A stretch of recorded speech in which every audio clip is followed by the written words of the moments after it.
నాన్న lift repair చేశారు, బాగానే పనిచేస్తుంది. సరే నీకు మళ్ళీ ఫోన్ చేస్తా.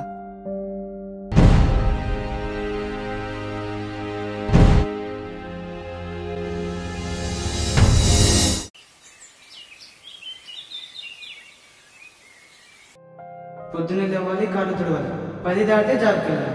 వచ్చాక చదువుకుందాం అనుకుంటే ఈ ప్లాట్లో ఉన్న వారికి ఏదో ఒక అవసరం పడుతుంది, పని పెడుతుంది.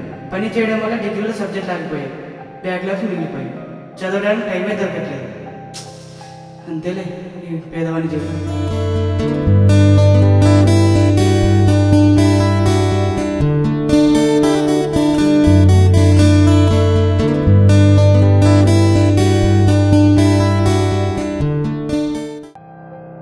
ఈ లిఫ్ట్ ఇప్పుడు బాగుపడుతుందేమో.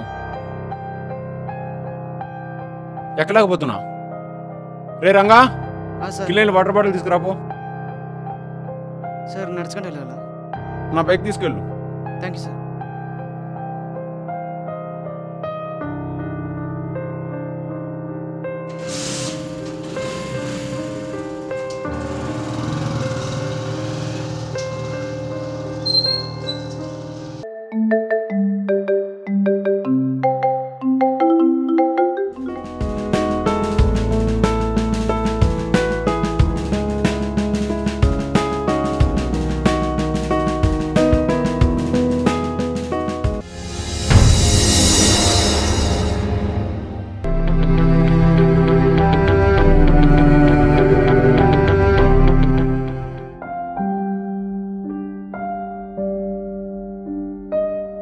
సార్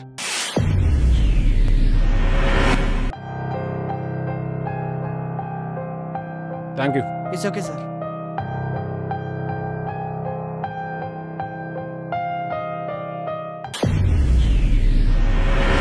రంగా, నీతో ఒకసారి మాట్లాడాలి.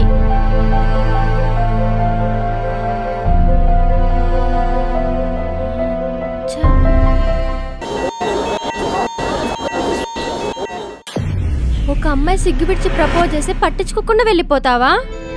రంగా, దిక్కులు చూడడం ఆపి ఇక్కడ చూడు. ఎందుకు అలా వెళ్ళిపోయావు? నాకు సమాధానం చెప్పు. స్వప్న, నేను నీకు సర్దుకోను. అది ఎందుకు తోగో? నాకు ఒక్క కారణం చెప్పు. నేను డబ్బున్నోళ్ళం కాదు. నాకు తెలీదా? 5 సంవత్సరాల నుండి చూస్తున్నా. మీరేంటాలో నాకు తెలీదా? నువ్వు నన్ను పెళ్లి చేసుకున్నావు అనుకో, నా డిగ్రీ డిస్కంటిన్యూస్ అయితే నీకు 3 పూట రేషన్ బియ్యం కూడా పెట్టలేదు. నన్ను పెళ్లి చేసుకో, నా బీటెక్ చదువుకొని 3 పూటల బిర్యానీ పెట్టిస్తా.